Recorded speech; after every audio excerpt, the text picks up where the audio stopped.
अब मैं जानना चाहता हूँ, संत तत्व में विराम रहस्यवान होता है? जरा स्पष्ट पढ़िए। संत तत्व संत तत्व जी हम्म निर्विराम रहस्यवान होता है। निर्विराम हम्म, रहस्यवान होता है। जी हम्म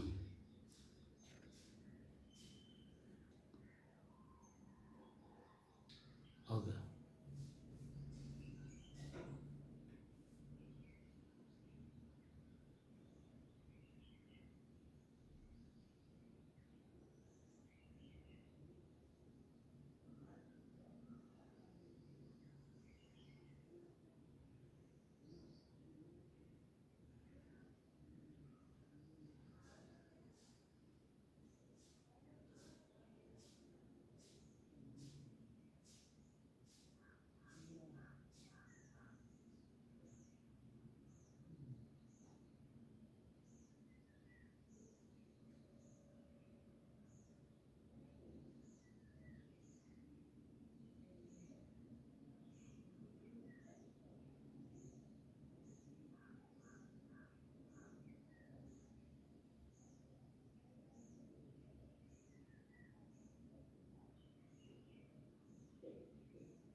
मन को एकाग्र, स्थिर एवं शांत करने की दृष्टि से साधना करते करते आज 554 दिन हो गए। तारीख 14 मई सन 2023, दिन रविवार, प्रातःकाल का समय।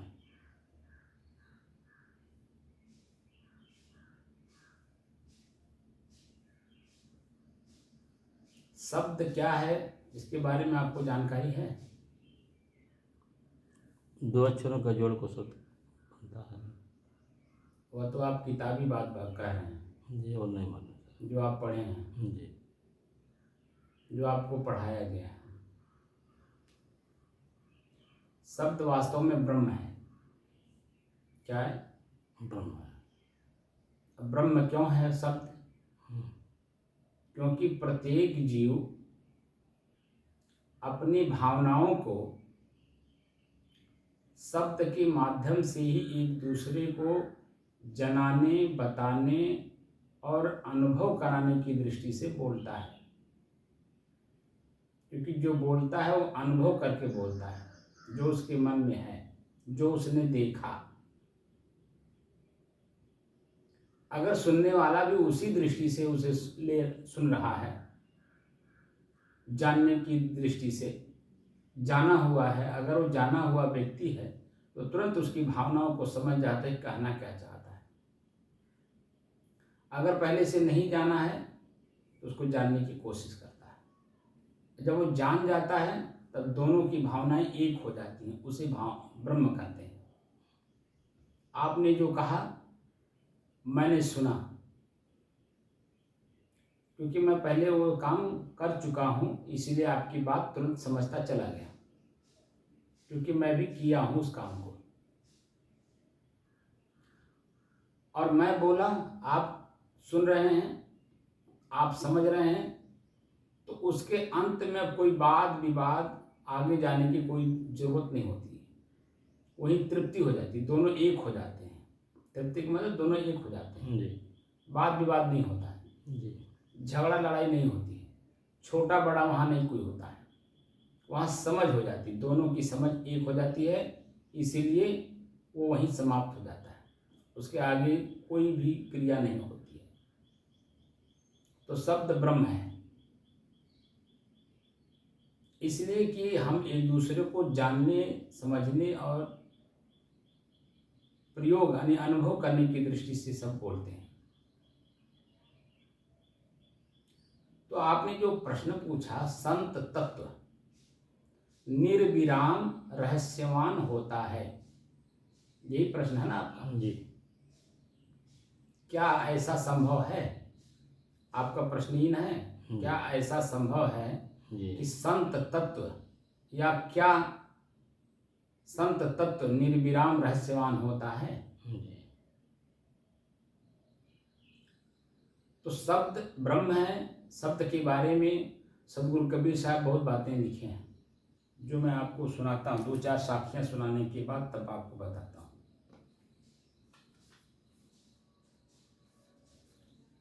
अब देखिए, बीजक में साखी प्रकरण में देख रहे हैं, जी साखी प्रकरण में जी शब्द हमारा तू शब्द का सुनि मति जाहु सरक। शब्द हमारा तू शब्द का सुनि मति जाहु सरक। जो चाहो निज तत्व को तो शब्द ही लेहु परख। क्या कह रहे हैं? जो चाहो निज तत्व को शब्द ले पर तो शब्द ही लेहु परख। शब्द से ही परख लो। हाँ, तो शब्द आगे लगा हुआ है।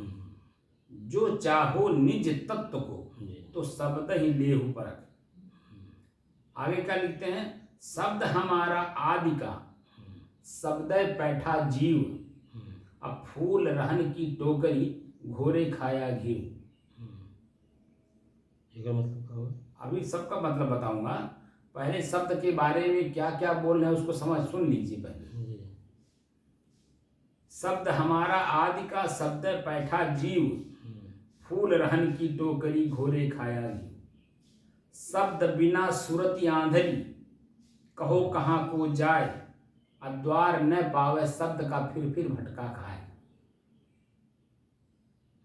आप जो भटक रहे हैं शब्द पढ़ करके, उसी का कटाक्ष यहाँ कबीर साहब कर रहे हैं। जो भी मैं बोल रहा था कि मैं हर शब्द को काट रहा हूँ कि नहीं, हर शब्द को काट रहा हूँ, चाहे कितनी बड़ी पुथली आप पढ़े हो, आप उसके रहस्य को नहीं जान सकते, इसीलिए उस शब्द को पढ़ करके भटक रहे हैं सिर्फ। बात समझ रहे हैं? शब्द बिना सुरति यानी ख्याल आंधरी कहो कहाँ को जाए। द्वार न पावे शब्द का फिर भटका खाए। शब्द शब्द बहुअंतरी सार शब्द मत लीजिए। कहीं कबीर जहां सार शब्द नहीं दृढ़ जीवन सो जीजे।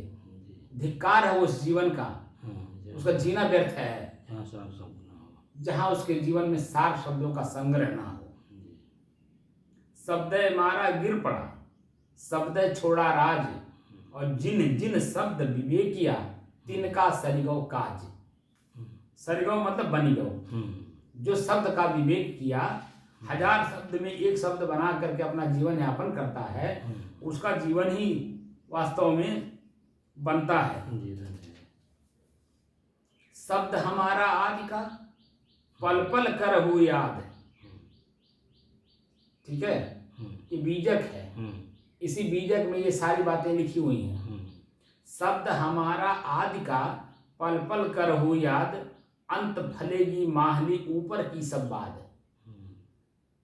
अंत फलेगी माहली, महल होता है ना, महल में माहली है। माहली माने राजा, राजा और रानी, वही तो पूरे महल का आनंद लेते हैं। ऊपर की सब बात, ऊपर जितना कुछ है वो सब बाद की चीज है, कि क्योंकि किसी भी राज्य का राजा ही राज्य का आनंद लेता है। जी। तो शरीर एक राज्य है। जी। इस शरीर में जो चेतना है, वही राजा है। निज तत्व है, वही इसका राजा है और शांति इसकी रानी है। क्योंकि वो शांत, देखिए चारों दिशाओं में शांत रहती है, तब वो महल का आनंद लेता है राजा। और चारों दिशाओं पे जन पहरेदार लगा करके, और बीच में राज्य के बीचों बीच महल होता है और वहां अपना आनंद लेता है। ऐसे ये जो शरीर है, इस शरीर के चारों दिशाओं में पहरेदार बैठाए गए हैं। और ये हृदय में जो है, हृदय दिख रहा है इधर, ये हृदय, इसी हृदय रूपी आकाश में निज तत्व है। समझ रहे हैं? जो निज तत्व को जान लेता है, निज तत्व में जो स्थिर हो जाता है, उसके आगे कुछ रास्ता नहीं है, कुछ कहीं जाना नहीं है। ना ब्रह्म की जरूरत, ना ईश्वर की जरूरत, ना आपको भगवान की जरूरत, ना कैवल्य की जरूरत, ना समाधि की जरूरत। निज तत्व में जिस दिन अपनी शांति, अपनी स्थिति बन जाती है, सब कट जाते हैं और अपने आप में जो रहस्यवान होता है, संत तत्व, आपने पूछा ना, संत तत्व निर्विश्राम, क्या लिखा है, फिर से पढ़िए। निर्विराम है।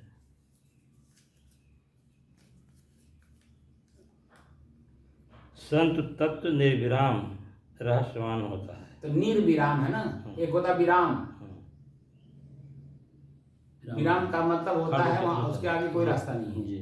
निर्विशेषण लगा दिया। निर जो है, ये जब हिंदी पढ़ते हैं, हिंदी की व्याकरण में निर जो है विशेषण है। विराम तो है, चलो विराम हो गया, काम से खेत में काम कर रहे थे, थोड़ा सा विश्राम कर ले भाई, थोड़ा भाई विराम कह ले, हल चलो थोड़ा विराम कह ले हो। और निर्विशेषण लगा दिया, मतलब खेत की जुताई हो गई है, अब जोतना नहीं है, बाकी ही नहीं कुछ रह गया। तो विराम मतलब निर्विराम, विशेष रूप से विराम। अब जो मतलब हल में से बैल को निकाल दीजिए, अब खेत की जुताई नहीं करनी है, खत्म हो गया, जुताई पूरी हो गई, सब पूरी टोटल निर्विराम। विराम निर्विशेषण लगा दिया। विराम तब तक होता रहेगा जब तक आपका बीज नहीं बो जाएगा, और बीज अगर बोआ गया तो विराम निर्विराम हो गया, यानी उसके बाद जुताई नहीं करनी। तो हमारा मस्तिष्क तब तक जोतता है अपने आप को, जोतना मतलब खोजना, जब तक स्वयं अपने तत्व को, निज तत्व, उसको बोलते हैं निज तत्व, निज तत्व का जब तक स्वयं में अनुभव नहीं कर लेगा, तब तक वो जोतता रहेगा। जोतता मतलब खोजता रहेगा, यहाँ में मिली को हमें मिली, यहाँ मिली को वहां मिली, कहाँ मिली, किसके पास जाऊं, कौन हमको ईश्वर का, अल्लाह का, खुदा का, गाड का हमको ज्ञान करा दे। सबका ज्ञान हो जाए, मान लीजिए ईश्वर का भी ज्ञान हो जाए, खुदा का भी हो जाए, गाड का भी हो जाए, भगवान का भी हो जाए, सबका ज्ञान हो जाए, और निज तत्व का ज्ञान ना हो तो बेकार ही खुला है। क्या है? तो बेकार ही खुल होगा फिर, क्योंकि हम भटक रहे हैं, उसमें भटकते रहेंगे। इसीलिए मैं कहता हूं बार बार कि शब्द को परखिए। शब्द जब तक नहीं परख पाएंगे, क्योंकि मैं स्पष्ट स्थिति दिखा रहा हूं। अभी जैसे जब आप बैठते हो, आंख बंद हुआ नहीं, श्वास को देखना प्रारंभ किए नहीं, जैसे श्वास को देखना प्रारंभ करते हैं,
यही स्थिति आपकी होती है जो मैं अभी करके दिखाया हूँ। जी 2 घंटा आपकी यही स्थिति रहती है। जब मन में कोई बात नहीं रहती तभी तो ये स्थिति होती है, जी और जब तक मन में बात रहेगी तब तक कैसे रहेंगे? क्योंकि अंदर अंदर मंथन कर रहे हैं, तो मंथन जब कर रहे हैं तो आपकी इस तरह की कहाँ स्थिति आएगी? क्योंकि आप वही हो जाते हैं जो मैं यहाँ कराना चाहता हूँ। क्योंकि जब श्वास देखते देखते वही आप हो जाते हैं, क्योंकि श्वास आप है नहीं, जी श्वास तो आपका है ना, जी तो श्वास भी वहाँ देखने की कला भी खत्म हो जाती है, तो स्वयं की अपनी स्थिति बन जाती है। जी तो निज तत्व उसी को बोलते हैं, स्वयं की अपनी स्थिति बन जाती है। और वही स्थिति जो है यहाँ हम संत लोग स्पष्ट रूप से स्वयं जीवन में धारण करते हैं, और वही जो है अपने शिष्यों को शब्दों के माध्यम से ही तो बताने की कोशिश करते हैं। लेकिन जब शिष्य शब्द को समझे उस लेवल पे, तब तो उस चीज को पकड़ पाएगा। मैं तो आज तक ले नहीं देखा किसी शिष्य को कि आचार्य गुरु के हिसाब से जब चला हो और चल करके स्वयं उस लेवल पे पहुंचा हो। स्वयं जब उस लेवल पे पहुंच जाया जाता है तो वही हो जाया जाता है, तो वहां पर बाहरी फोकस नहीं रहती। हमको कोई जाना, हमको कोई पहचाना, हमको पूजने वाला, हमारे ग्रंथ को पढ़ने वाला, हमको मान प्रतिष्ठा देने वाला, कोई भाव ही नहीं रह जाता। वहां तो एक मिट्टी का कण बन करके रह जाता है। अरे मैं जो हूं वही ये है, जो ये है वही मैं हूं। मैं भी पहले ऐसे ही था, आप जैसे मैं भी था। अरे किसी की कृपा हो गई कि मैं अपने आप को जाना, मेरा भटकाव खत्म हुआ, और मेरा भटकाव खत्म हुआ, मैं अपने आप में शांत हो।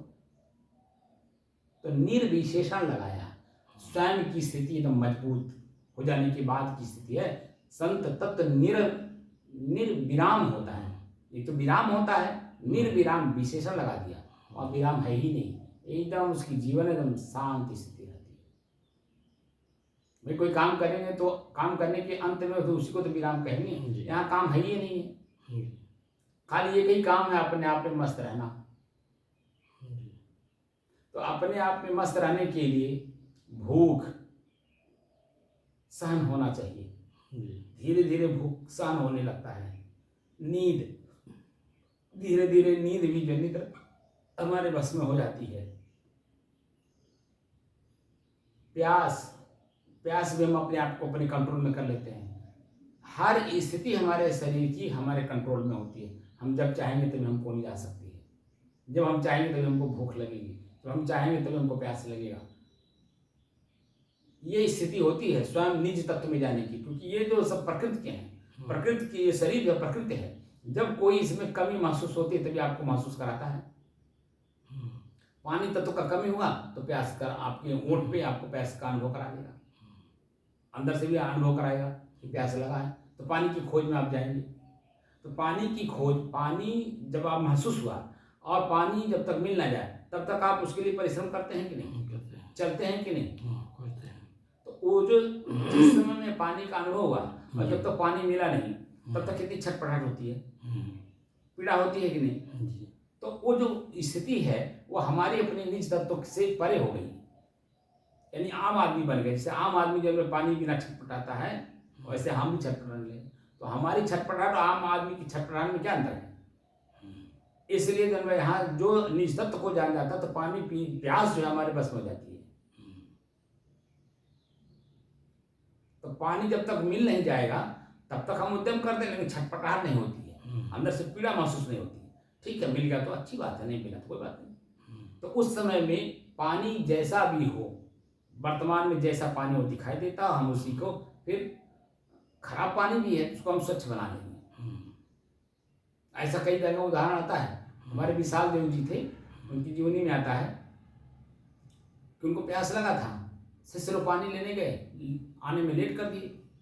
तो वहाँ पे जलकुंभी वाला पानी था, उसमें जब उन्होंने कपड़ा लगाया, ऐसे नीचे कपड़ा लगा के अब पानी शुरू के पी ली जितनी जरूरत थी।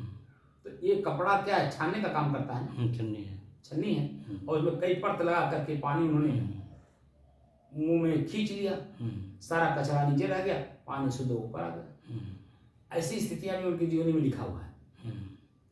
तो मतलब जो रॉ मटेरियल, अंग्रेजी में रॉ मटेरियल बोलते हैं, यानी खराब वस्तु भी हम अच्छे अपने अनुकूल बना लेते हैं, क्योंकि हम हर चीज़ को जीत गए हैं। जी। हमारे अंदर में छटपटाहट नहीं हो, जब तक वो चीज़ें हमारे अनुकूल ना हो जाए तब तक हमारे अंदर में छटपटाहट नहीं होगी, हमारी स्थिरता बनी रहेगी। यानी बुद्धि, दिल, दिमाग से हर समय काम करेगा। ये होता है निज तत्व की स्थिरता का, विश्राम का। अभी तो हम लोग जैसे जो चीज़ें मैं आपको बता रहा हूँ, अनुभव करा रहा हूँ, छोटी सी उम्र मत देखिए। इस चीज़ को पाने के लिए मैं कितना समय बर्बाद किया होगा, जी। कितने जन्म लिए होंगे, कितने संतों की हमने सेवा की होगी, और आज भी सेवा करता हूँ इस तत्व को पाने के बाद भी, क्योंकि मैं उनका ऋणी हूँ। क्यों ऋणी हूँ? क्योंकि उन्हीं के द्वारा मुझे इस अपने निज तत्व का ज्ञान हुआ, अपने आप का ज्ञान हुआ कि तुम जो हो अपने आप में एकदम बिल्कुल तृप्त हो, लेकिन बाहर इच्छा करके आप अतृप्त हो। इच्छाओं को मार दो, सदगुरु कबीर कहते हैं, जो तू चाहे मुझको मतलब अपने आप को, वहाँ मुझको शब्द का प्रयोग किया अपने आप के लिए। जो तू चाहे मुझको छाड़ सकल की आस, मुझे ही ऐसा हो रहो सब सुख तेरे पास। स्वयं जैसे हो वैसे बन जाओ, उसे हो जाओ, स्वयं वही हो, सारा सुख आपके पास। हम बाहर किसी भी एक चीज की पहले इच्छा करते हैं, मिल जाता है, बड़ा सुख होता है, लेकिन उसके बाद क्या होता है? क्योंकि प्रकृति है, दुख होता है। दुख क्यों होता है? प्रकृति है, उसमें बदलाव दिखाई देता है। जैसे भोजन है, बहुत सुंदर भोजन बना, भोजन आपने ग्रहण किया, जीभ खाली जीभ ऊपर बढ़ा तो स्वाद दिया, लेकिन घाटी के नीचे क्या होता है? बेकार हो जाता है। जैसे नीचे जाता है और टट्टी के रास्ते निकलता है तो दुर्गंध आता है। वही चीजें हमें अंतिम परिणाम अगर दिखाई दे दे तो वो चीजें हमारी जो स्वाद है, स्वाद में नहीं रह जाएगा। तब सिर्फ शरीर निर्वाह के लिए लेंगे तो सूखी रोटी हो या 56 प्रकार का भोजन हो, आप किसी चीज में आसक्त नहीं होंगे। सभी प्रकार है, सिर्फ शरीर निर्वाह के लिए आप लेंगे, क्योंकि प्रारब्ध है, प्रारब्ध बस शरीर में रहना ही पड़ेगा। तो जब तक आप शरीर नहीं साधन मान करके इसका काम करेंगे। हम शरीर को ही मैं मान लिए हैं, यही हमारा दोष है। ये शरीर है, इसी को मैं मान लिया, और इस आंख से देखा हुआ सामान सत्य मानने लगे, कान से सुनने वाली शब्द को हमने सत्य मानने लगा, जो कि ये हमारे क्या है? पहरेदार। राज्य का ये पूरा शरीर राज्य है, राजमहल यहाँ अंदर है। हम राजमहल को जानते नहीं, इसी पहरेदार में ही उलझ जाते हैं। आंख ने देखा, हम उसी को सत्य मान लिए, जो कि सत्य है नहीं। 1 मिनट पहले जो देखा आपने और 1 मिनट बाद देखिए उसी को, तो कुछ ना कुछ परिवर्तन जरूर दिखाई देगा। जो शब्द आपने सुना, पहले शब्द आपने सुना तो कड़वा लगा, वही व्यक्ति जो बोल रहा है दूसरा शब्द बोला तो मीठा भी लगने लगा। तो परिवर्तन है, तभी तो कड़वा मीठा लग रहा है। जो कि मैं कान नहीं हूँ, कान एक साधन है शब्द को सुनने के लिए। किसका? जो मेरी तरह जीवात्मा सामने है, वह अपनी बात को, अपनी भावनाओं को शब्दों के माध्यम से हमारे तक पहुंचाता है। मैं सुखी हूं या मैं दुखी हूं, मैं कष्टित हूं, मैं पीड़ित हूं, पश्चाताप में डूबा हूं। कुछ बहुत सारे तो ऐसे भी हैं जो उनके चेहरे बता देते हैं कि बहुत चिंतित हैं। अरे बाप, उनका चेहरा, उनका रहन सहन, उनका मतलब बाहरी फोकस उनका बता देता कि कितना चिंतित है। कभी कभी तो ऐसे भी देखा जाता है कि लोग चिंता में इतने डूब गए हैं कि शरीर का ज्ञान नहीं है।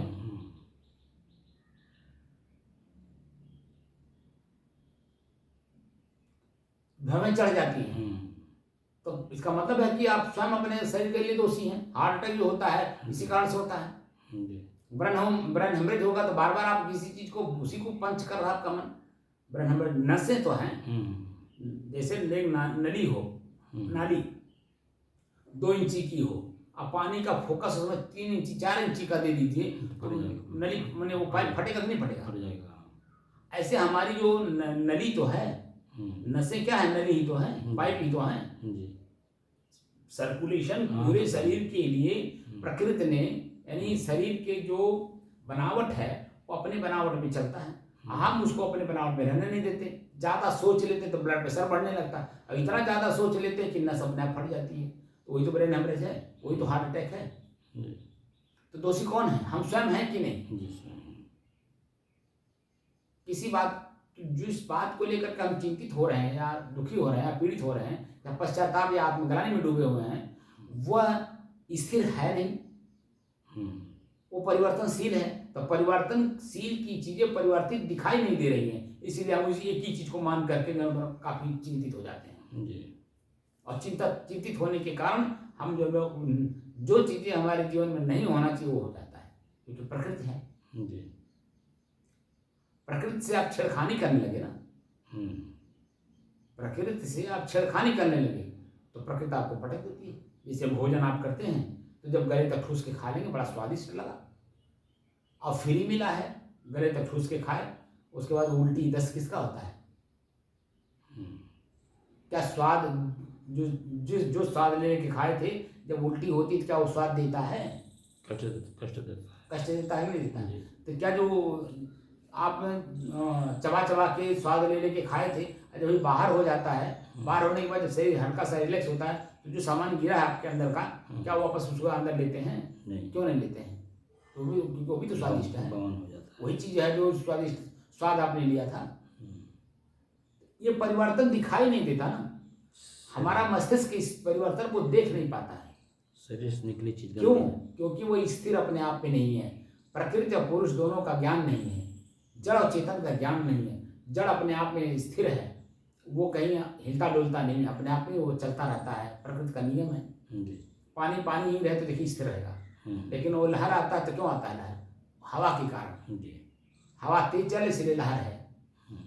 धूल का कण स्थिर है, लेकिन हवा के कारण जब बाउंडर आता है तो उड़ करके आपके हमारे आँख में आकर के गड़ने लगता है। एक चीज, एक वस्तु अगर हो तो वो हिलेगा नहीं, दूसरा जब तक उसमें मिलेगा नहीं। तो जितने तत्व हैं अगर उनको अलग अलग किया जाए तो अपने आप में शांत है, लेकिन जब से एक दूसरा उसमें मिलता है तैसे वो अशांत हो जाता है अपने आप। ऐसे ही मैं जो तत्व है, मैं बोलने वाला जो तत्व है, वो अपने आप में शांत है। लेकिन ये जो 5 तत्व इसमें हम मिला दिए, माटी पानी आग हवा आकाश को, इसी नाते हम चंचल हैं। क्योंकि शरीर की जैसी जैसी आवश्यकता महसूस होती क्योंकि तत्व है। हवा की कमी पड़ी तो देखिए कंपन होने लगता है, अपने शरीर कांपने लगता है, सर किसी किसी का सर हिलने लगता है, किसी किसी का हाथ हिलता है। जैसे अपने रामचंद्र बाबू का है, अब ये देखिए उनका हाथ कांप रहा है, हाथ कांप रहा है, वायु विकार है, उसी को बोलते हैं वायु विकार। आयुर्वेद में वायु विकार बोलते हैं उसको। सर हिल रहा है, वायु विकार है। ठीक है। किसी को जो और कई चीजें होती हैं, भारीपन महसूस हुआ, किसका तत्व है? वो मिट्टी तत्व है, भारीपन महसूस होना। ठीक है। कफ पित्त वायु, ये 3 चीजें आयुर्वेद में देखी जाती है। नस जब देखा जाता है तो इसी तीन नाड़ी देखी जाती है, कफ पित्त वायु। कफ ज्यादा है, पानी कफ पित्त ज्यादा है या वायु।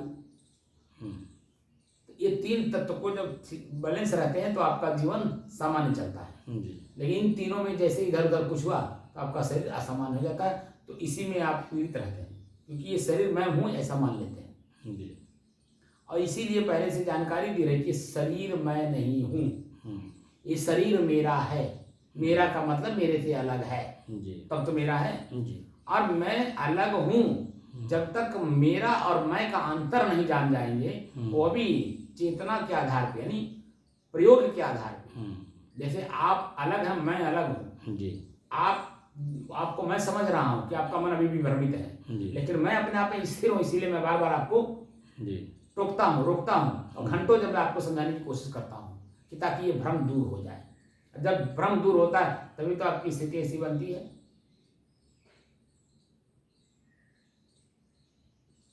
लेकिन अगर भ्रम रह ही जाए तो चेत ऐसे रहेंगे, पता नहीं अंदर अंदर बोलते आप आवाज तो निकलती नहीं है, मैं बोल के बता रहा हूँ, पता नहीं क्या बोल पल्ले तो कुछ पड़ा नहीं। अच्छा उनसे पूछेंगे इसका मतलब जरा बताएं, अगर उन्हें जानते हो तो क्या करेंगे। अब अंदर अंदर जो है, तो जब आप अंदर अंदर कुछ बोल रहे हैं तो आपकी स्थिति कहीं ऐसी होती है इतना होगी तो याददाश्त नहीं रहेगी। लेकिन जब मन शांत हो जाता है, आप भ्रम दूर हो जाता है, तभी ऐसी स्थिति बनती है। लेकिन जब तक मन में शब्द को क्योंकि पकड़े नहीं, और पकड़े भी शब्द को तो उसकी समझ नहीं आई, क्योंकि उस स्तर का क्रिया नहीं हुई जी। उस स्तर की जब क्रिया हो जाती है, यानी उसको हम जब स्पष्ट देख लेते हैं, तब भ्रम दूर होता है, तब विश्राम होता है, तब विराम होता है। और विराम का मतलब होता है कि निर्विराम का मतलब होता है कि स्थायी हो जाओ, उसके बारे में दोबारा सोचना ना पड़े, तब तो निर्विराम होगा। तो संत तत्व है, संत तत्व का निज तत्व, निज तत्व को जो अपने तत्व को स्वयं जान करके स्वयं में शांत रहता है, उसी को संत कहते हैं। मोटे मोटे भाषा में समझाया जाता है, जिसका मन इंद्रिय शरीर अपने बस में हो और शांत स्वरूप में स्थित हो, उसे संत कहा जाता है। और इसीलिए देखिए संत का प्रयोग हुआ है, हर जगह संत का प्रयोग हुआ है, साधु का प्रयोग नहीं हुआ है, ऋषि का प्रयोग नहीं हुआ है। साधु, ऋषि और अन्य शब्दों का प्रयोग नहीं हुआ है, वहां सिर्फ संत शब्द का प्रयोग है। प्रथम भक्ति संतन कर संगा, संत शब्द का है, साधु शब्द का, ऋषि शब्द का प्रयोग नहीं है, संत का शब्द का प्रयोग हुआ है।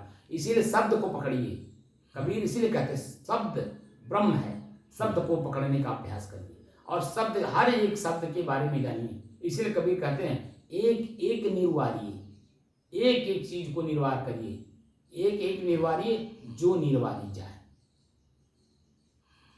एक एक निर्वारिये जो निर्वारी जाए, दो मुख का बोलना घना तमाचा खाए। जैसे द्वंद्व हुआ, तैसे आपके अंदर में भ्रम पैदा हुआ, और वो भ्रम आपको कभी इस स्थिति में आने नहीं देगा।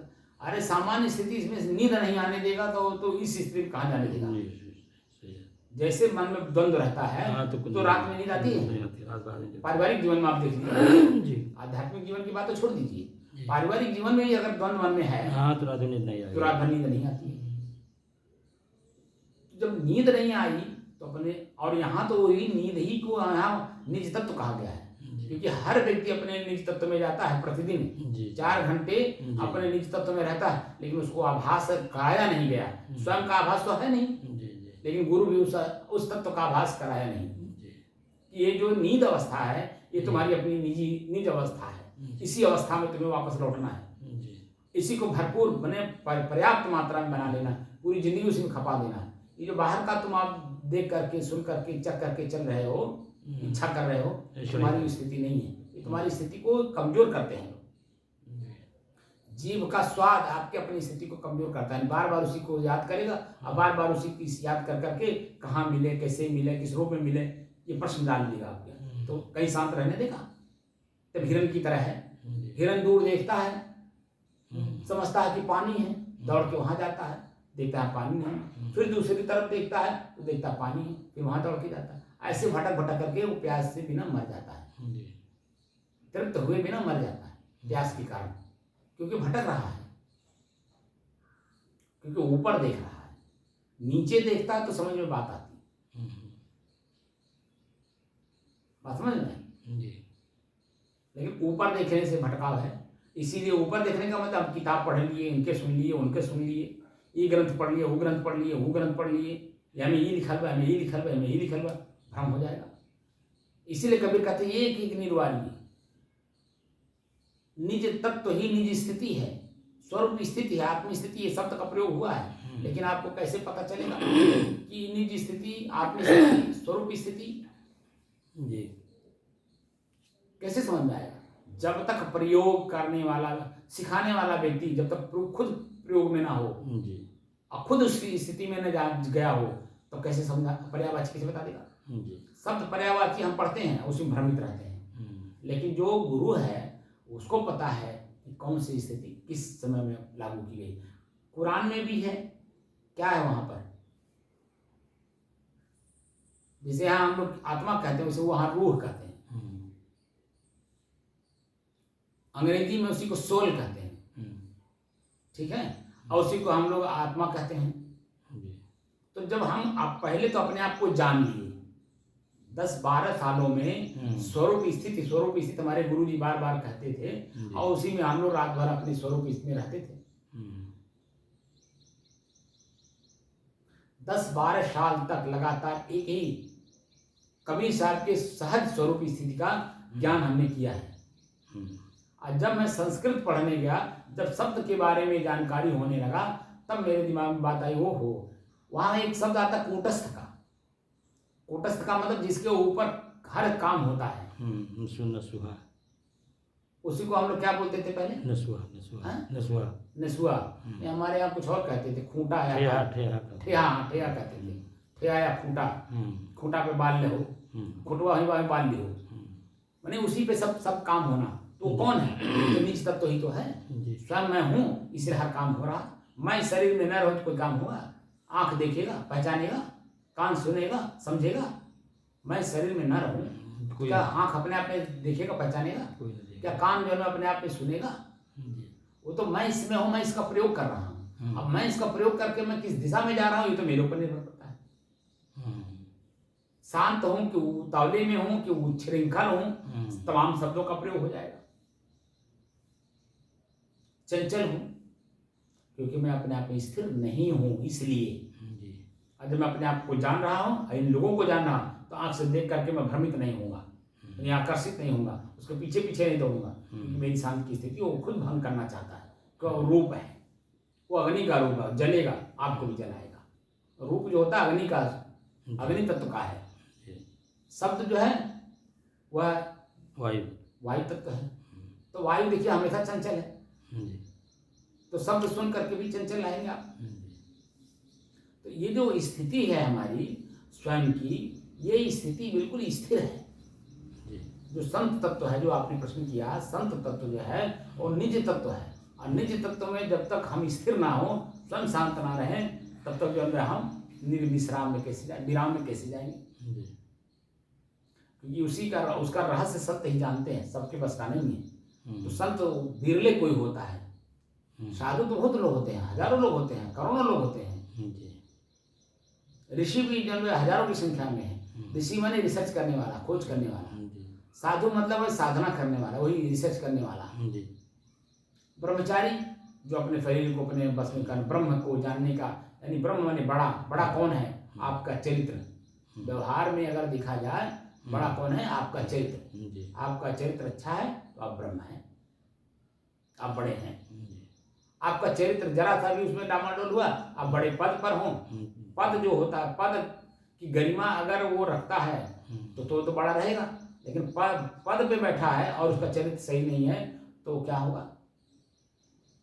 क्या समाज के सामने वो अच्छी दृष्टि से देखा जाएगा? नहीं देखा जाएगा।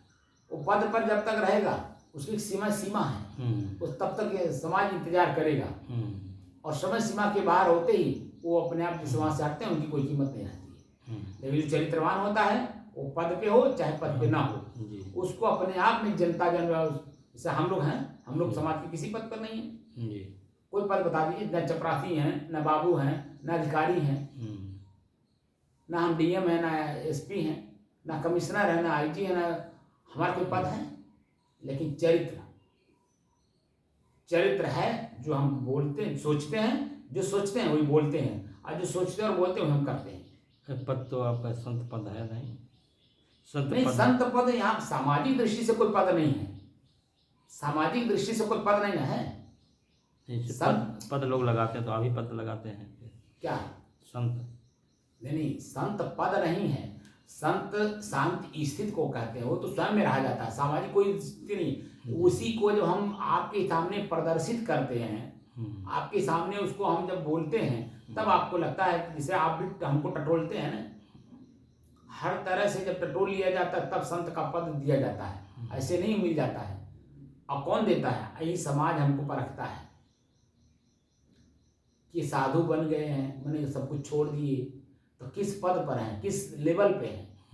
जब हमारी शांति की स्थिति देख लेता है, हमारे विचार को देख लेता है, तब अपने आप जो है वो कहता है, भाव साधु हैं, जान दो, माने सज्जन है।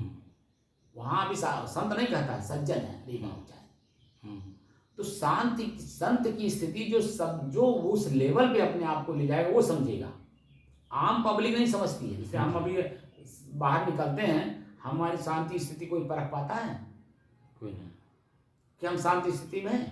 क्योंकि हम जैसे सामने स्थिति रहती है देख करके हम हमारे अनुकूल है तो ठीक है, नहीं अनुकूल तो हम उसको वहाँ नजरअंदाज करके अपना दूसरे काम ले लेते हैं, क्योंकि मेरा काम वो नहीं है। लड़ाई करना, झगड़ा करना, मैं मेरा का उपयोग करना, ये मेरा काम नहीं है।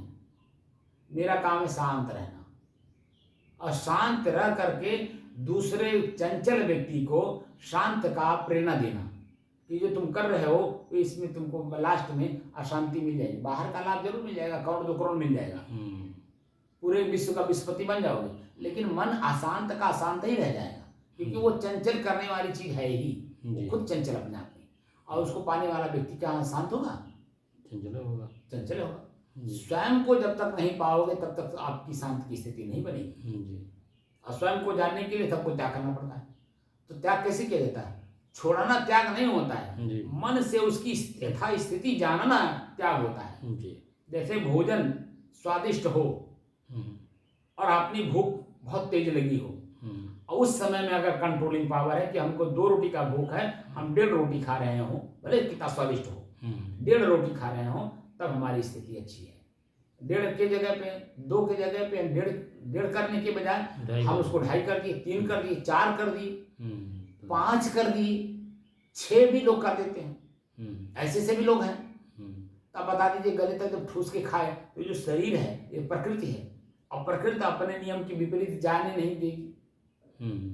जैसे गई तैसे तुरंत आपको परिणाम भी दे देती है। तो ये परिणाम हमें पता है, इसीलिए हम 2 की जगह पे 1.5 खाते हैं, ताकि हमारी चेतना बनी रहे, भले कितना भी स्वादिष्ट हो। हमारे पेट एक दोना ही तो है, एक वस्तु ही तो है। पेट में जितना हम आएगा उससे कम है, क्योंकि लीवर है, काम करता है, उसको पेरने के लिए मशीन है, तो पेरने के लिए उसको जगह भी तो चाहिए है।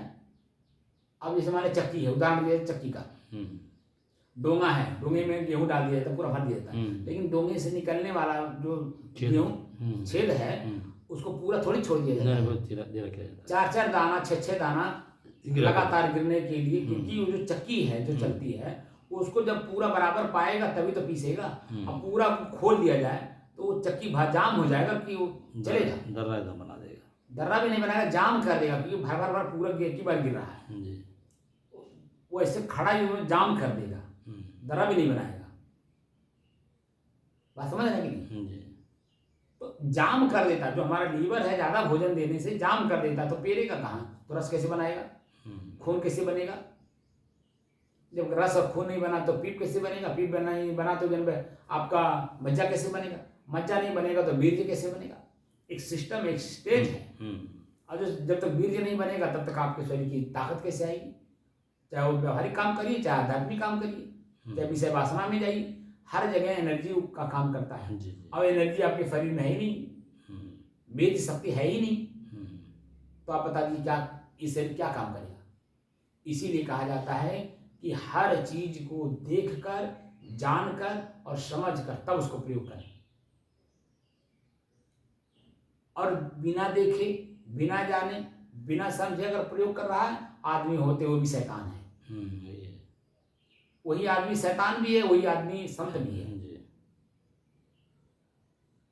और वही संत जो इस संत स्थिति में रहता है वही समाज का प्रथम दृष्टिया समाज का प्रथम नागरिक होता है, समाज को पथ प्रदर्शन करता है, पथ प्रदर्शक होता है, क्योंकि वो स्वयं अपने आप में शांत है। क्योंकि हर स्थिति के बारे में जो भी समस्या आती है, आप देखिए 5 लोग बैठते हैं, 5 जो है ज्ञानवान होते हैं। तो ज्ञानवान किसको कहते हैं? जो पहले अपने आप में स्थिर हो, मस्तिष्क उसकी चलती हो, क्या क्या है पहले तो जानना क्या है। जो पंच लोग बैठते हैं, तो जो समस्या हमारे आपके बीच हम लोग पंच के पास लेके गए हैं, तो पंच लोग पहले पूछते हैं क्या है, क्या झगड़ा किए, क्यों झगड़ा किए, किस लिए झगड़ा किए। प्रश्न पे प्रश्न डालते हैं कि नहीं? तो एक प्रश्न आता है इसलिए झगड़ा किए। ये पहले गरियोले हैं, एक नाते गरियोले हैं, इस तरह बोलते हैं नहीं बोलते? तो वहां से गाली दिया तो आपको तो तीर मारा नहीं, शब्द ही तो बोला, लेकिन शब्द तीर की तरह लगा, तुरंत उठा करके आपने डंडा मार दिया। तो वो जो निर्णायक भूमिका में लोग बैठे हुए 5 लोग हैं, वो निर्णायक भूमिका पांच लोग आपकी हर स्थिति पे ध्यान रखते हैं, हर स्थिति को शांत भाव से अपने मन में स्टोर करते हैं और अंत में जब निर्णय देते हैं कि देखो भाई आप दोषी हो, आपको मारना नहीं चाहिए था, वो तो खाली बोल भर रहा था और आपने डंडा मार दिया, तो डंडा मारना ही दोषी हो गए, आप भी खाली बोल देते। जब वो लाठी डंडा चलाता तो अपने बचाव के लिए लाठी डंडा चलाते, तब आप सही माने जाते, लेकिन उसने खाली बोला, आप बोलने के बजाय डंडा मार दिए, इसीलिए दोषी है। वो जो क्रिया कर रहा था उसकी प्रतिक्रिया उसी भाषा में आपको देनी चाहिए थी। अगर वो गाली दे रहा था तो गाली की भाषा में, अगर आप मनुष्य थे तो आपको सहन करना चाहिए, वहां से हट जाना चाहिए। ये भाषा बदलता है। अगर आप मनुष्य हैं, कोई गाली दे रहा है, वहां से हट जाइए, वो गाली दे करके चुप हो जाए, क्योंकि आपका कान सुनेगा नहीं तो क्रोध उत्पन्न होगा नहीं, और क्रोध उत्पन्न होगा नहीं तो आप लाठी डंडा चलाएंगे, आपका शरीर शांत रहेगा। तो ये सारी स्थितियों को आकलन करने वाला व्यक्ति स्वयं शांत रहेगा तभी तो आकलन करेगा, और आकलन करेगा तभी तो निर्णय देगा। ऐसे हमारे जो पंच, ये जो झगड़ा द्वंद्व होता है, अंदर अंतर्द्वंद, तो 5 परमेश्वर है, आंख है, कान है, नाक है, ये पंच परमेश्वर है। अब इनका निर्णायक भूमिका कौन है? बुद्धि। बुद्धि मतलब होता है निश्चय कर लेना, और क्रिया का मतलब होता है, बुद्धि में जब निश्चय हो जाता है तभी क्रिया होती है। तो 2 और पीछे है ना, मन मनन करता है, खाली याद दिलाता है, मनन मतलब याद दिलाता। दूसरा चित्त है, उस पर अनुसंधान करते हैं, क्या है, क्यों है, कैसे है, किस लिए, किसके लिए है, तमाम तरह का प्रश्न करके, और फिर जब बुद्धि में निश्चय कर लेता कि ऐसे है, तब वो प्रेरणा देता जाके कर रहा हो। जो क्रिया होती है वही अहंकार होता है। तो उसी को कंट्रोल रखना हमारे बीच तत्व, जो मैं स्वयं हूँ, इन सब का प्रयोग करने वाला, मन का भी प्रयोग करने वाला, चित्त का भी प्रयोग करने वाला, बुद्धि का भी प्रयोग करने वाला, क्रिया करने वाला, मैं स्वयं शांत स्वरूप हूँ। ये सब हमको खाली उल्टा समझाने वाले हैं। कभी कभी आप देखते नहीं, पंच लोग हमें उल्टा भी निर्णय दे देते हैं। तो कभी कभी वाले नहीं, हमारा रोज करता है, आंख देख करके भ्रमित करता है, बहुत अच्छा चीज है, मिल जाता तो अच्छा था, या कर्म करना नहीं चाहता है, मिल जाता तो अच्छा था। भाई कोई लिया है, कहाँ से लाया है, कैसे लाया है, किस रूप में लाया है, क्या करने के लिए लाया है, भाई वो लाया दूसरा व्यक्ति ने, मैं तो लाया नहीं, मैं तो परिश्रम किया नहीं, तो मैं उसको तुरंत कैसे पाने का अधिकारी बन जाऊँ? परिश्रम करो आप भी उस लेवल पे। जितने दिन में वो प्राप्त आज किया है, उतने दिन में किसी दिन आप भी प्राप्त कर लेंगे, आप भी तो मेहनत करें। उससे जाने कि बाबू कैसे आपके पास आया है। जैसे ट्रैक्टर है, तो ट्रैक्टर हर आदमी हर गांव में खरीद लेगा क्या? जिसके पास 50 बीघा खेत होगा, 100 बीघा खेत होगा, 200 बीघा खेत होगा, 100 बीघा उसी हिसाब से तो वो खरीदेगा। अब बताइए 2-4 बीघा वाला क्या खरीदेगा? अगर ले आ रहा है तो इसका मतलब है अपने स्वयं गले में रसरी डाल रहा है। और जो 50 बीघा वाला ला रहा है तो अपने गले में रसरी नहीं डाल रहा है, बल्कि वो सुख सुविधा की दृष्टि से ला रहा, यानी उसके पास पर्याप्त पैसा है इसीलिए ले लिया।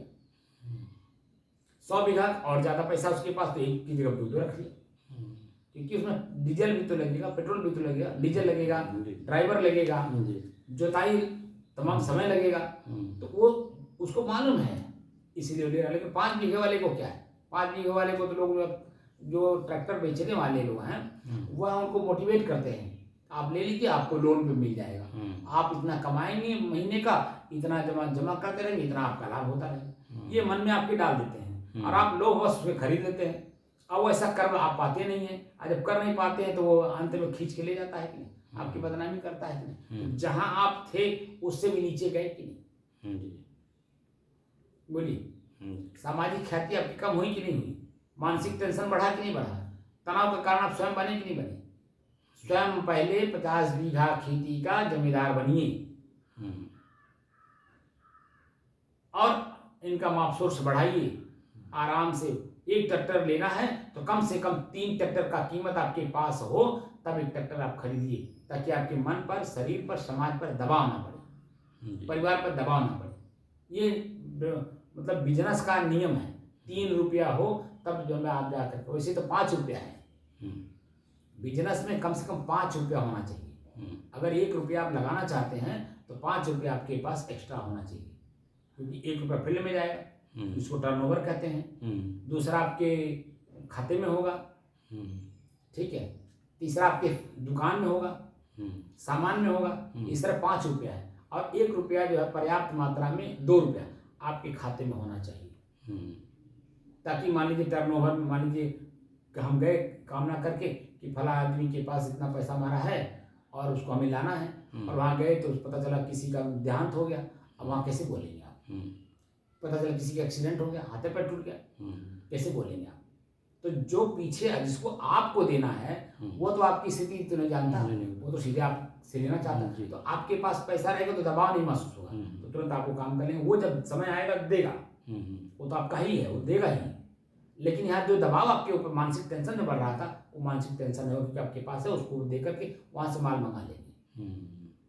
फिर टर्नओवर अपना चलता रहेगा, वहाँ नहीं मिला दूसरी जगह मिल जाएगा, दूसरे दिन मिलेगा दूसरे जगह। तो आपका मानसिक स्थिति यथावत बनी रहेगी। ये बिजनेस का पार्ट है, ताकि टेंशन ना हो।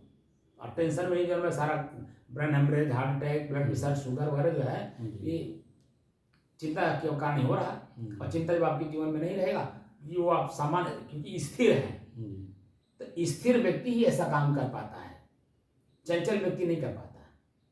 इसीलिए जो संत पद है, आप लोगों को मैं वो संत पद की गरिमा बता रहा हूँ, प्रैक्टिकल करवा भी रहा हूँ, और वहाँ उस स्थिति में आप जा भी रहे हैं। लेकिन अभी आपको स्वयं पे विश्वास नहीं कि यही स्थिर वस्तु है, यही मेरा अपना वस्तु है, यही मैं स्वयं हूँ। अभी अपने पे विश्वास नहीं, क्योंकि आपने बहुत कुछ पहले से सुन रखा है, बहुत कुछ पहले से पढ़ रखा है। अब वो भ्रमित, जैसे पहले के लोग भ्रमित हैं किताबों में, वैसे आप उसको पढ़ के भ्रमित हैं। और मैं उसको क्लियर कर रहा हूँ। पूरे किताब का सार, किसी भी ग्रंथ का या किसी भी लेखक का एक अपना सिद्धांत होता है। उस सिद्धांत पे वो शब्द बनाता है। जैसे कबीर साहब का सिद्धांत है जीववाद, ठीक है। जीववाद पे उन्होंने पूरी बात लिखी है। एक जियरा तय अपने दुखई संहार, यही दुख व्यापी रहा संसार। सारा संसार एक का दुख से पीड़ित है। कौन सी दुख से मालूम है? ये जियरा तय, तय माने तू, तय अपने दुखई संहार, यही दुख व्यापी रहा संसार। अब संसार का मतलब क्या है? चींटी से लेके आदमी तक जितने भी जीव जंतु हैं सब उसमें आ गए, सब एक पीड़ा से पीड़ित हैं। वो कौन सी पीड़ा है? वासना। क्योंकि वासना के बारे में आप बार बार सुनते खाली हैं। मन जो है स्थिर नहीं हो पा रहा, क्योंकि आपका मन दूसरे चीजों में जो पहले से पढ़ लिए हैं, अभी भी पढ़ करके भ्रमित है, अभी भी। इसलिए मैं बार बार कहता हूं, अब पढ़िए नहीं, अब खाली अभ्यास करिए। वो सब किताब आप पढ़ लीजिए, अपने को नहीं पढ़ रहे हैं, ये आपका व्यक्तिगत दोष हो जा रहा है। स्वयं को पढ़िए, किताब नहीं पढ़ना है।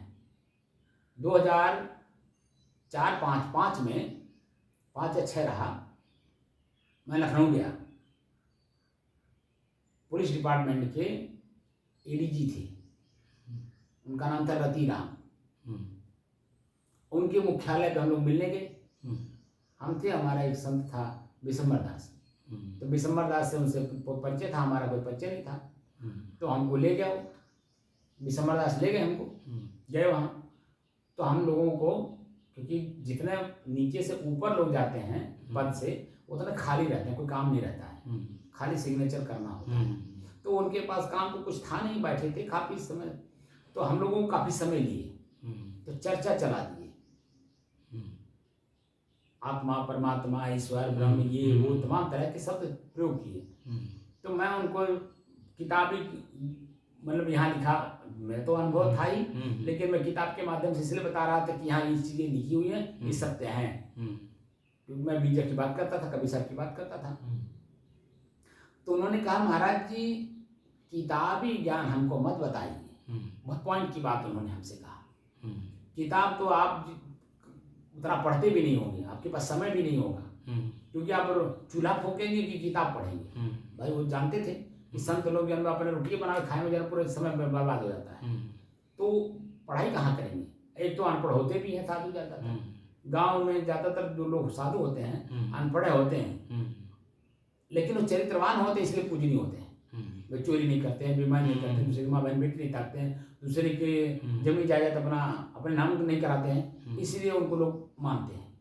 लेकिन वास्तविक स्थिति की पढ़ाई उस लेवल पे नहीं करते जो विश्व लेवल की है। तो हमसे कहीं महाराज कि हमको दिखाया, उन्होंने अलमारी दिखाया खोल करके, पूरा अलमारी खोल करके दिखाया, कहते कि किताबों की बात मत करिए, हमको वो बताइए जो आप लोग प्रयोग करते हो, कैसे अपनी इंद्रियों को शांत करते हो, जब आपकी इंद्री में उत्तेजना आती है तब क्या करते हैं, उसके बारे में बताइए। अब आप बताइए, उस समय में हमारी बोलती बंद हो गई, क्योंकि मैं भी किताबी बात बता रहा था।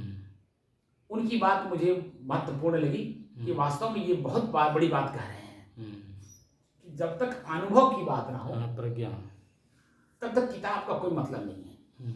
किताब पोथली तो बहुत लिखी हुई है और उसी को पढ़ करके आदमी भ्रमित है, पढ़ता तो है, जानता तो है, समझता भी है, लेकिन करता नहीं है, क्योंकि करने में मेहनत लगता है। और हमारा पूरा जीवन करने के लिए है, पढ़ने के लिए नहीं, जानने के लिए नहीं, समझने के लिए नहीं, करने के लिए। कर करके जब समझा जाता है, देखा जाता है और समझा जाता है, तब जाकर के वो यथास्थिति होती है। उसी को बोलते हैं प्रज्ञा, जिसको अंग्रेजी में एक शब्द आता है प्रैक्टिकल।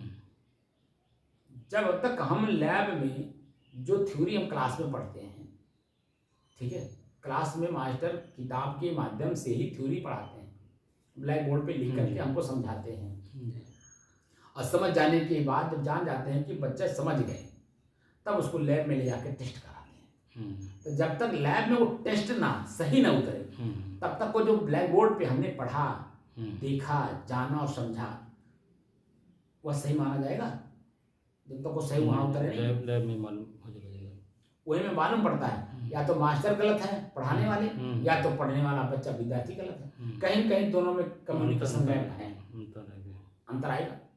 लेकिन जब टेस्ट में यथास्थिति आ जाती है, तो इसका मतलब होता है कि मास्टर साहब सही पढ़ाए थे और बच्चा सही पढ़ा था। तो उसमें खाली क्लास में 40 बच्चे होते हैं, एक क्लास में 40 बच्चे कैपेसिटी बनाई गई है, 40 बच्चे, लेकिन निकलते मात्र 3 हैं, फर्स्ट, सेकंड, थर्ड, यानी इसका मतलब 3 ही बच्चे पढ़ते हैं। 40 बच्चों में 3 बच्चे पढ़ते हैं। अब आप बताइए, क्योंकि प्रैक्टिकल में खरा हुई 3 उतरी कमोबेश, बाकी तो क्या कर रहे थे, खाली देख रहे थे। मस्तिष्क वहां नहीं था, आंख भर था, मन वहां नहीं था, कान, आंख जरूर था, कान वहां नहीं था।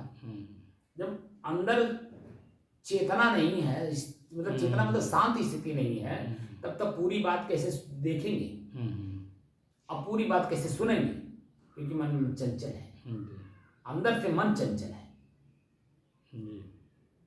अब तो मन चंचल है तो कोई चीज कैसे पकड़ पाएंगे। इसीलिए एक एक शब्द शांत भाव से कान और आंख दोनों एकाग्र करके देखा जाता है, सुना जाता है और समझने का प्रयास किया जाता है।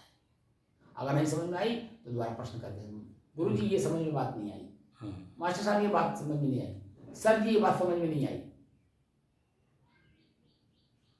तो दोबारा समझा देते हैं। और जब दोबारा समझ आए तो पकड़ में तुरंत आ जाता है। तो जो थर्ड वाला बच्चा है वही फर्स्ट आ जाता है, क्योंकि तुरंत उसने जान लिया और तुरंत फटफट लिखता चला जाता है, उसको सोचना नहीं रहता है, बस खाली प्रश्न सामने आया उसका उत्तर तुरंत लिखता चला जाएगा। तो हमारे इस क्लास में आप 2 लोग हो, मैं 2 लोगों को, मैं जान रहा हूं कि 2000 लोग ये मेरे सीख रहे हैं, और 2000 लोगों को मैं बैठा करके सिखाऊं और 2 लोग भी उसमें स्पष्ट ना आवे, तो मेरे 2000 लोगों से क्या मतलब है। इसीलिए मैं आप लोगों को मैं ज़्यादा भीड़ नहीं जुटाना चाहता, क्योंकि ज़्यादा भीड़ में भ्रमित हो जाता है, क्योंकि वो जब बोलने लगेगा तो आपका कान सुनने लगेगा, और कान सुनेगा, मस्तिष्क विचार करेगा कि ये सही बोले, क्योंकि वो ज़्यादा सही लगेगा आपको, क्योंकि आपका उसका दोनों का जो व्यवहार है एक जैसा है। और मैं विपरीत दिशा का आदमी, मैं स्वयं विपरीत दिशा का हूं ना, तो विपरीत दिशा समझ में बात आएगी नहीं, बोलिए। तो विपरीत दिशा गए बिना हमारी बात कैसे समझेंगे, जाना पड़ेगा ना। मैं भी आप ही जैसा पहले था, आप ही के बीच में था, आप ही लोगों के साथ रह करके हर काम करता था जो आप लोगों ने किया, लेकिन विपरीत दिशा जाने के लिए आपको सबको त्याग करना पड़ा, जी सबको त्याग करना पड़ा, तभी तो गया मैं वापस। जी विपरीत दिशा गया तब जाकर के मैं उस चीज को जान पाया, देख पाया और समझ पाया। और जब देख लिया, जान लिया, समझ लिया तो मैं उसी में स्थिर हो गया। तो मैं अब आप लोगों को देख रहा हूं कि आप लोग उल्टा दिशा जा रहे हो। तो मेरा कर्तव्य बनता है अपने ऋषि परंपरा का हमें ज्ञान रखना है कि ऋषि परंपरा अगर वो भी अगर विपरीत दिशा ना गया होता तो हमको ज्ञान कहाँ से मिलता। अगर मुझे ज्ञान ना मिलता तो मैं ऋषि परंपरा में आता कैसे। अगर मैं आ गया हूं तो मेरा कर्तव्य बनता है कि ऋषि परंपरा को फॉलो करें। ऋषि परंपरा का पालन हम कर रहे हैं ना, क्योंकि हमारा कर्तव्य बनता है कि जब मैं अपनी स्थिति में आ गया तो अब आप लोगों को भी अपनी स्थिति में लाने का ज्ञान कराएं। ये मेरा कर्तव्य बनता है और मैं अपने कर्तव्य का पालन कर रहा हूं। आज नहीं, कल नहीं, परसों नहीं, नरसों नहीं, तरसों नहीं, कभी न कभी तो मेरे बात को पकड़ में आएगा। बार बार माता बच्चे को तेल बुकवा लगाती है इसीलिए कि कभी तो कभी जवान होगा, तभी तो ये बहुत काम करेगा, मेरा हित करेगा, समाज का हित करेगा, परिवार का हित करेगा, अपना स्वयं का हित करेगा। इसीलिए माँ की तरह मेरा कर्तव्य है कि आपके मन को मजबूत करें, प्रवचन दे करके एक ही बात का जिक्र करता हूँ कि स्वरूप स्थिति में स्वरूप स्थिति का अभ्यास करिए, आत्म स्थिति अपने आप बन जाएगी। और जो आत्म स्थिति है वही ब्रह्म है, क्योंकि आप स्वयं बड़े हैं, अपने बड़े का ज्ञान नहीं। ब्रह्म मतलब बड़ा होता है, ब्रह्म माने प्रसन्नता होती है, ब्रह्म माने आनंद होता है। तो स्वयं जब आपकी समझ उस लेवल पे आ जाती है अपने आप हंसी आ जाती है। जो शब्द आप हमें समझाना चाहते हैं या मैं आपको जो समझाना चाहता हूँ वो जैसे समझ आती है वैसे मन उस पर बार बार चिंतन नहीं करता है, चाहे पॉजिटिव चाहे निगेटिव, चाहे अनुकूल हो चाहे प्रतिकूल हो, दोनों में कोई स्थिति नहीं रह जाती, सिर्फ एक स्थिति रह जाती, शांति स्थिति। जब देख लेते हैं, जान लेते और समझ लेते हैं तो एक स्थिति आती है, शांति स्थिति, तो वहां भी द्वंद्व रहता है नहीं, तो नहीं। लेकिन जब तक देखे नहीं है तब तक तमाम प्रश्न है, पता नहीं कैसा होगा, पता नहीं क्या बोलेंगे, पता नहीं कहाँ बैठाएंगे, कुर्सी देंगे कि चटाई देंगे कि भुइयां बैठाएंगे, पता नहीं क्या करें, तरह तरह का प्रश्न आएगा। अब वो प्रश्न आपको अंतर्द्वंद में शांत रहने नहीं देगा। लेकिन जैसे देख लेते हैं तैसे अंतर्द्वंद खत्म। हमको कुर्सी दिए, सम्मान दिए, अपमान किए, क्या किए, वो तुरंत समझ में बात आ जाती है। और जैसे बात समझ में आती है तैसे हमारी शांति स्थिति बन जाती है कि नहीं। क्या वहाँ पे कोई प्रश्न ला जाता मन में? नहीं। जब वहाँ से हम लौटते हैं तो पहले वाली भाषा में, जहाँ वहाँ पहुँचने से पहले जो हम सोचते हैं उससे और लौटते समय जो क्रिया वहाँ हुई, दोनों से तुलनात्मक अध्ययन करते हैं। हम सोचत कुछ और रहे हैं, हमारी हैसियत नहीं थी, लेकिन देखिए वहाँ जाने के बाद हमारी हैसियत न होते हुए भी हमको उन्होंने कितनी बड़ी सम्मान दिया। भाई बहुत ऊंचे विचार की, ख्याल के लोग हैं, लेकिन आप ऊंचे हैं, वहाँ जाने के बाद आपका कोई सम्मान नहीं हुआ, बस ऐसे कुर्सी पर, सामान्य कुर्सी पर कहीं बैठा दिया। बाबू क्या बताएं, हमारी हैसियत नहीं समझ पाया व्यक्ति। तुलना दोनों होती है कि नहीं होती है? मन से ही होती है। अब दोनों स्थितियों में मन शांत नहीं रहता, लेकिन यथा स्थिति जब देख लेते हैं तो मन शांत हो जाता है। जब ये इसीलिए कहा जाता है भगवान को पढ़िए ईश्वर के सहारे। बार बार मैं इस बात को जिक्र कर रहा हूँ, ऐसा कहीं आपको लिखित में या मौखिक रूप से कहीं सुनने को नहीं मिला होगा, नहीं मिला। मैं इस बात को बार बार कह रहा हूँ कि भगवान को पढ़िए ईश्वर के सहारे। ईश्वर माने श्वास। जैसे दृष्टा दृश्य का अभ्यास पूरा हुआ, दो वस्तु अलग अलग महसूस हुआ, तो दो वस्तु जैसे अलग अलग महसूस हो तो तीसरा भी महसूस हो जाएगा। इन दोनों को जानने वाला कौन है, इन दोनों को प्रयोग करने वाला कौन है? स्वयं मैं कौन हूँ?